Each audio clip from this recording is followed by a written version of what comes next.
We're highlighting the top luxury watches from your favorite brands, including their affordable alternatives this week. Come see what's new.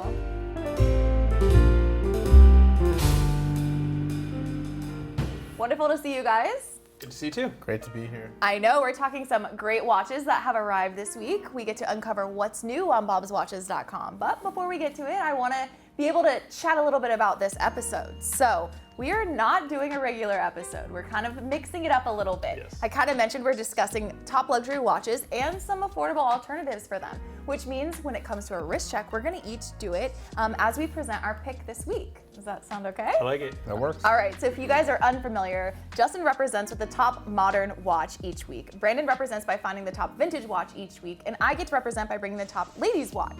So I'm really curious. You had to go through and not only find one watch, you had to find two watches. So exactly, I was tasked with finding a great watch Yes. and a new arrival of an alternative Yes. that's less expensive. Yeah. Okay, you ready to see what I got? Do. Okay, we'll start with the wrist check. Okay. Rolex Daytona 116500. Classic. Classic. I Fantastic. love it. My favorite current production Rolex. I like great the on white you. dial version. Yeah, fantastic watch. Okay, very expensive. Hard to get. Yes, hard to get. They're trading secondhand market over retail. So yeah, there's some cost involved if you want to get one and some difficulty. So I have a great Tudor alternative. You guys want to see what it is? Okay, yeah. I have the Tudor Black Bay Chrono. Oh yeah. Another great watch. Mm-hmm. It's very reminiscent of the Daytona in terms of just the way it looks. So it has the white opaline dial, Mm-hmm. which I actually kind of like this finish on this dial better than the Rolex. The Rolex is just white, it's stark, it's bright. Mm-hmm. This one's like almost just the tiniest hint of silver or the tiniest hint of iridescence, which I personally really like. Same thing, chronograph, 41 millimeters, so it's 1 millimeter larger, but stainless steel, sapphire crystal, automatic movement, all these things are very similar between the Yeah. two watches. This one also has a date, which is nice. It's a little bit of I an love extra that. point to the, to the Tudor. Also, the subdials are a little bit different. It has the dual subdials instead of the, the traditional three that we see on the Daytona. But I kind of like that. I don't know if I have a preference on one or the other. They're just different, and I kind of like them both. But where it really scores its points is the price. This one is a quarter, give or take. I mean, depending on prices fluctuate so often, it's really hard Yeah. to pin down exactly how much more affordable it is. But about a quarter or a Wow. fifth the price of the Daytona for a Swiss automatic chronograph luxury watch. So anyway, I think it's a great alternative if you're looking for a Daytona. Here, let's just do a little quick I would comparison. love to see them together. Honestly, it's a fantastic alternative. It is a little bit thicker of a case and clearly a little bit Yeah. boxier, but I think when you're talking chronographs, that's kind of what you're expecting to get anyway. So Yeah, it is bigger, and it does wear a little bigger. For me, that's not a thing. I don't mind. I course. like big watches. I like small watches. It's not really out of the realm of wearability for me, and I think for most people as well. So yeah, it does wear a little bit bigger, but man, it's very similar if you're going for the vibe, and this one's just a little bit out of your affordability. I think it's a great alternative. definitely Yeah. checks all the boxes when you're looking for a steel chronograph. Yeah, absolutely. Awesome So comparison. anyway, this is, I thought this one was fantastic for modern, but I'm really excited to see what you guys got. All right, you guys ready for my ladies pick today? Okay. Yes.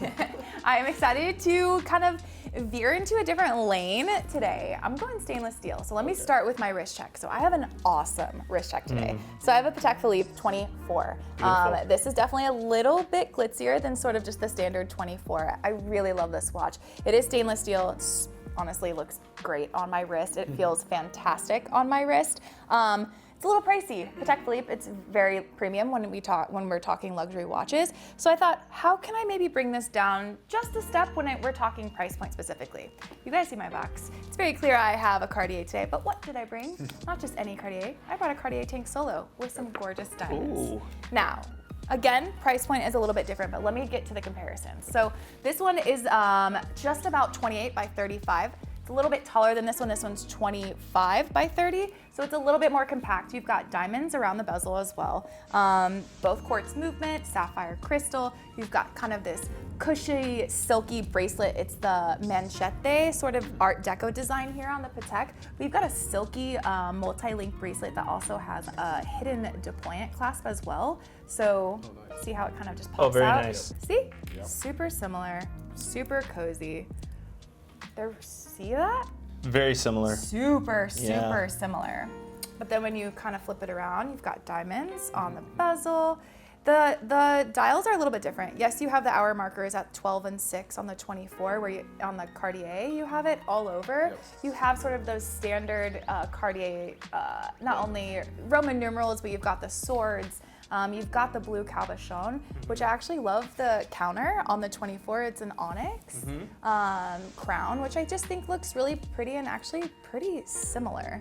Nonetheless, I think wearing alone, they're really similar on the wrist, and price point, the Cartier's about half the price, which just makes it a little bit more attractive too. Yeah. But nonetheless, very similar, I guess, in the details, if you will, under the hood. So just awesome watch. It's a great alternative. Great find too, and the fact that they're together Yeah, right now. very similar. I love the diamonds on both of them. I don't really personally miss the diamonds on the Cartier. Yeah. I think that the diamonds on the sides of the case are really what I kind of see first off, and gives you that elegant look. Fantastic watch. That Patek is gorgeous, and the Cartier is a very Yes. respectable alternative at a really Thank good you. price. You still get the blue on the 24, which I think is nice in the sunburst style. And actually, in just a little bit of the research, the whole point of the 24 was to be versatile for the lady wearing it, but that could still kind of take it to all moments in her day. And I think that this watch does just that. I don't need to take it off at any point.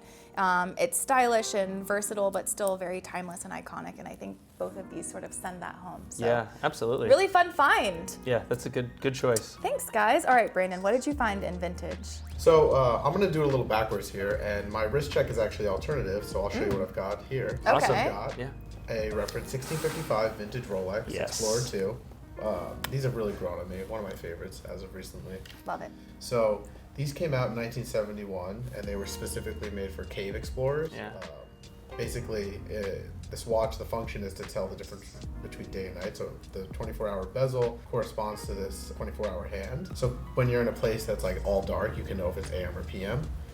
Now, I don't know how many people are using it for that. Right. It's cool. Probably Yeah. little to none. Yeah, probably. Looks like a GMT, but not really a GMT, right? Yeah, It's exactly. kind of interesting. Exactly. So as the alternative pick, which I think Tudor did a great job last year, they came out with the Black Bay Pro, which is what I have on my wrist. Yeah. Looking at them side by side, Tudor clearly got the inspiration from the 1655, and looking at them, I mean, they look really So Right. influenced. I love how they did the bezel. They copied it. They did a really nice homage to the 1655. Of course, they used the snowflake hands, which are different. But funny enough, the hands on the Explorer 2 of 1655 are also different than other Rolex models. So it's cool they're different.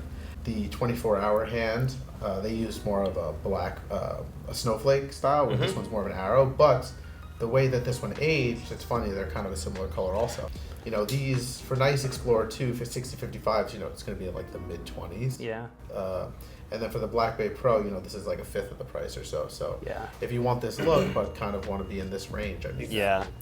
And there's not a lot of good alternatives for that watch. If you love Yes. that watch like I do, there's not a whole bunch of watches that look like it. Like if you love a vintage sub, you could get a pretty modern sub that looks a lot similar. If you're not into the vintage, just the aesthetics of it, a modern sub is not that far off. Yeah. There's not that many watches that look like that. It's really limited. And Exactly. Tudor did a great job. I love the fact They that crushed they paid homage to the watch without just copying it or re-releasing it. Yeah. Like, I love the details that they changed, like the snowflake hands, Right. I think is really great. That's very Tudor language, and they kept that in the watch. They didn't try and just copy the original 1655.